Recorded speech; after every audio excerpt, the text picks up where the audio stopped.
Ez a vacsorád. Hát jó. Ennyit a házi kosztról. Aj.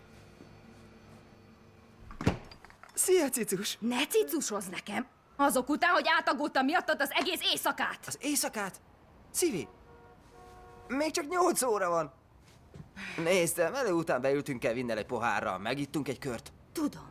Hívtam a kocsmát, de ott csak 3/4 voltál. Megnéztem a neten, Markus. A kocsmából csak 6 perc haza az út. Úgyhogy ha máshova lógatod a pecabotot, ki vele? Bébi, hallod magad ilyenkor?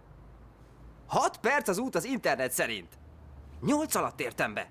Vagyis 2 perccel nem tudok elszámolni. Ennyi idő alatt azért csak nehéz lezavarni egy menetet. Tudod mit? Hagyjuk ezt. Elfáradtam, hosszú napon volt bent. Rám lőttek. Látod? Pontosan ezt magyarázom. Nem is kommunikálunk. Hát jó legyen. Kommunikálni akarsz? Igen. Rajta.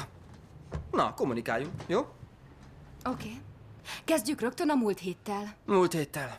Úgy volt, hogy együtt megyünk vásárolni. Oda át a plázában. Megvettem azt a dögös kis ruhát, beültem a fodrászhoz. Erre meg se szólasz. Nem is tudom, tán észre se...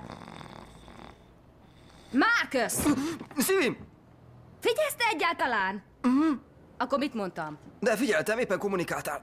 Markus, ne szórakozz itt velem, mert nagyon megbánod. Nem elég, hogy későn jársz haza, még van képed... Markus! Már megint elalszol itt nekem, amikor hozzád beszélek? Nem is aludtam, csak csukott szemmel látványosabb, amit mesélsz. Na ne mondd. De... Látványosabb. A végén még le is rajzolod, amit mondok. Várjál. És tudod miért? Mert már megint alszol itt, mint a tej, Markus! Markus!